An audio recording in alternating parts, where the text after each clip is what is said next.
And welcome back to another episode of the Menace Report, Fantasy Prediction Show, hosted by yours truly, Menace to Fantasy. Let's go.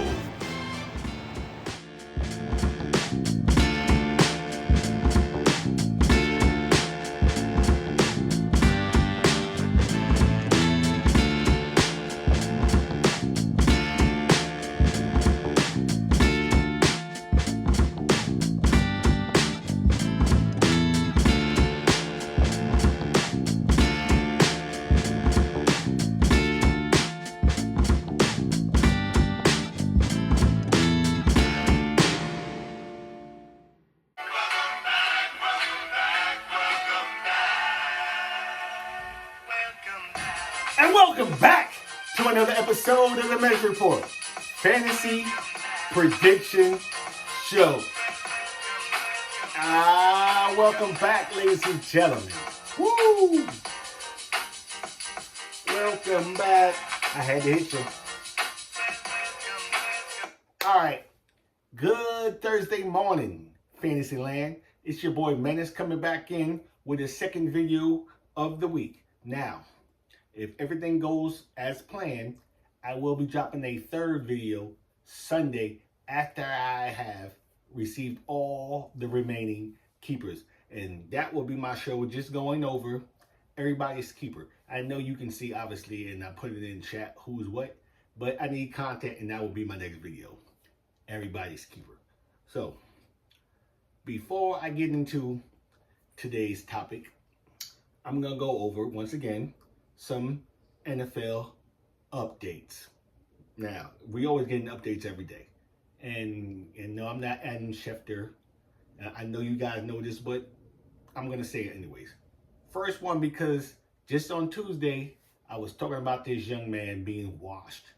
And one of the things I said that I feel somebody's skills are being decreased is age and injury. And what came across the ticket yesterday, across the wire, Alvin Kamara, Saints running back, will be out for 1 month, a sprained MCL. He's injured. We told you he's 31 years old. He's getting a little long in the tooth. He's getting old. So he's going to be out for a month. Travis Etienne stock gets bumped up, and he gets bumped up a little bit more in my personal redraft rankings. All right. Next news we saw, and this happens to affect me.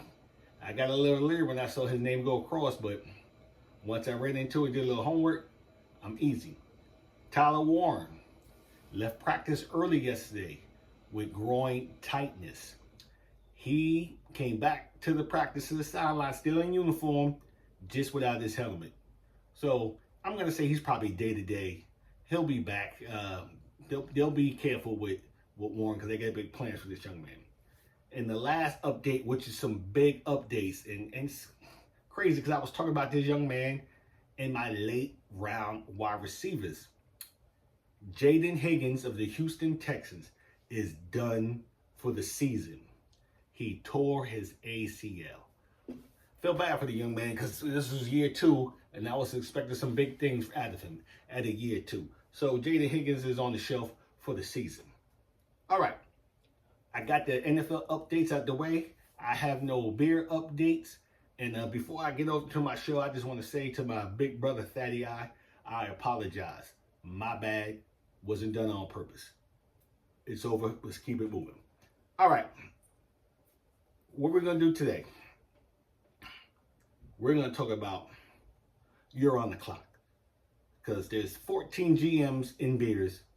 We are all on the clock, and Uptown, the number 1 pick overall, he's officially on the clock because he gets it started. So that is my show today. You're on the clock, draft or pass. And where I'm at in beers, I'm sitting in the 14th overall spot. All right. And to be honest, I really don't know who I'm drafting. Unlike the first 3 picks, they know who's going. It might be a different order. We know who the top 3 picks are. More than likely, it's going to be Gibbs, Bijan Robinson, and Jamar Chase. Or the Chase might get switched to Puka. But pretty much we know who the top 3 are. When it comes down to 14, I really have no clue. Things can get messed around, moved around. So this is just me, my personal opinion. The actual Bears draft doesn't officially start to pick number 4. Now, pick number 4 is held by, bam, right there, that GM. No need to say names. And sometimes he's a wild card. Past couple of seasons in this redraft stuff, he's been decent, but we know he's known to be a little unorthodox when it comes to drafting. So that, in my opinion, this is spot number 4. That GM, boom, I put it up again, is where this draft actually starts. Now, this season, I know last year I really didn't do a lot. I've been doing a lot of mock drafts this year because I've been more, because I'm home. I'm not working in the summers anymore. I've been doing a lot of mock drafts. Now, there's some mock drafts where I left the draft or started the draft with a 0 running back strategy. If you don't know what 0 running back means, zero running back. I started off with no running backs. My first 2 picks was basically wide receivers. You know, and I know people who really do a 0 running back strategy, it's like their first 3 to 4 picks are no wide receivers. But I've started mock drafts going back to back wide receiver. I've done mock drafts where I started with running back heavy style. My first 2 picks, running backs. And I've also done mock drafts where I went balanced. And if you don't know what I'm saying when I meant I went balanced, that means I took the top wide receiver available and the top running back available. Okay, but those are 3 different strategies that some people use when they're in drafts. What I have noticed, all the mock drafts I've been noticing, this one young man, Devon Achane, keeps on coming around. Late first round, early second round. That name is always around. And that's where we're going to go right there. Devon Achane. I'm on the clock, Roberto. Am I drafting or am I passing on Mr. Achane? Now, when it comes to Devon, he's the most unattractive / attractive PPR running back for 2026. Now, I know you might be sitting there saying, huh, Scoob, what are you talking about, huh? Unattractive? Attractive, yes. He's unattractive in my opinion. Number 1, the Miami Dolphins offense is not expected to be a potent offense, okay? Number 2, their newly acquired QB, Malik Willis, is really not known for checking down to running backs. So they're checking down, he don't see something, he tucks and he runs. And the last reason why he's really unattractive, just because he's the main threat in that team, he is going to face a lot of stacked boxes. That means they're going to be dropping down a safety into the box, all right, daring the Miami Dolphins to try to air it out. They're going to say, we're shutting down that run game, taking Achane away, pass the ball. Now, on the other hand, I find him attractive. Why do I find him attractive? Let's be honest. There is no real other offensive threat down there that really people are scared of. A lot of valuable pass catchers have left that team. No longer have Tyreek Hill. No longer have Waller there. No longer have Jalen Waddle. So who's the main threat? So he's attracted to me because he's going to be the focal point of the Miami Dolphins offense. Everything should run through this young man if they want to have a shot to win. If they want to have a shot. And I'm pretty sure the offensive coordinator will talk to Malik, hey, if we say check it down, you need to get the ball in this boy's hands. That is what's going to happen. So, to answer the question, if I'm hanging around and this young man is there, no matter, we got to throw out the 0 RB strategy.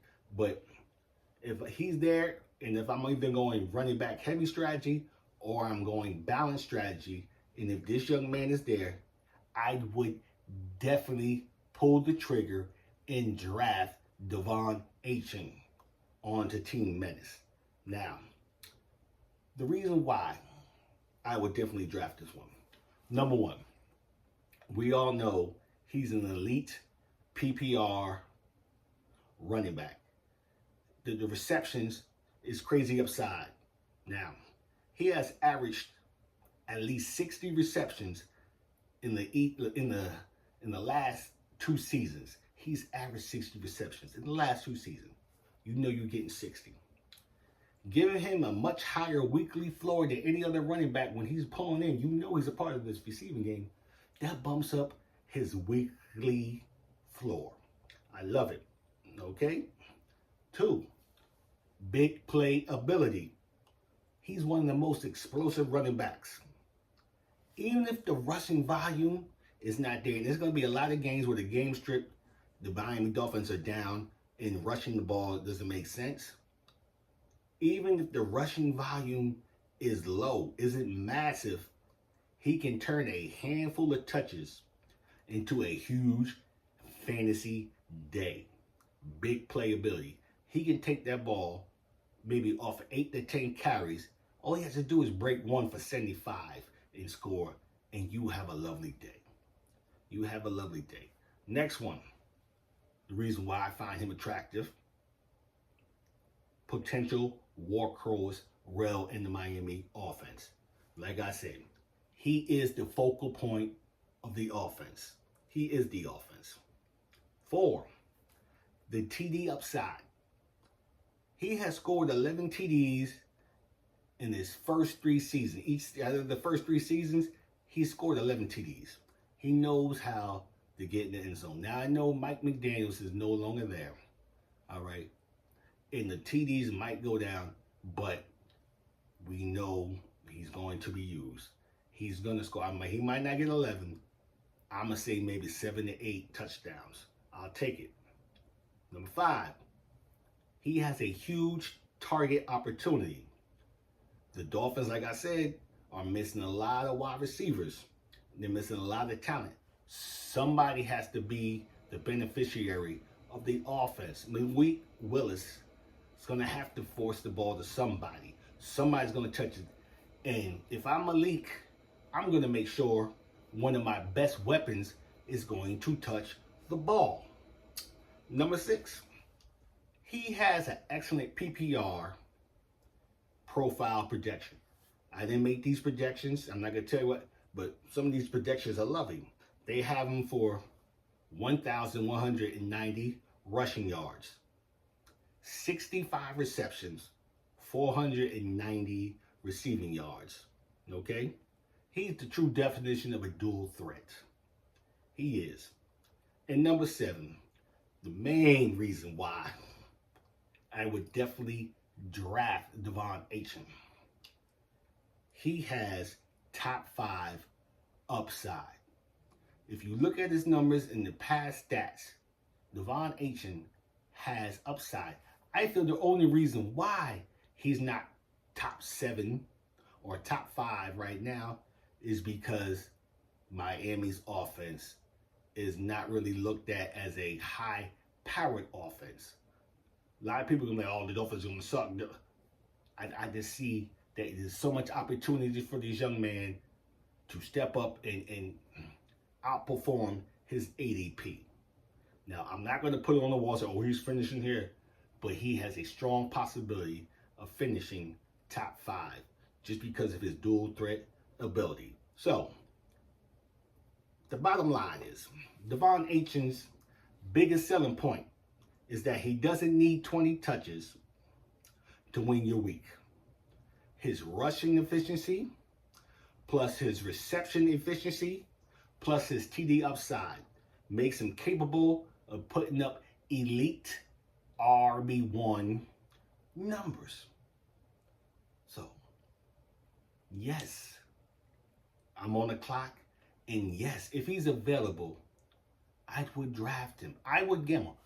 you have to gamble in fantasy football. All right?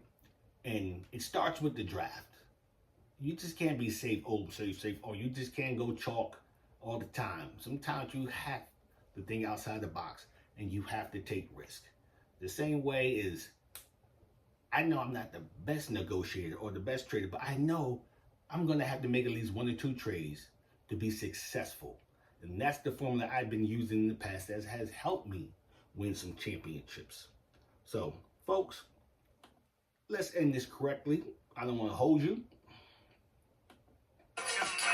Ladies and gentlemen, like I said, I plan to come in Sunday night and just do a video on everybody's keeper. So, if anybody else wants me to talk about a topic, please chat, text me, and I will accommodate you. So let's end this correctly. Thank you for watching.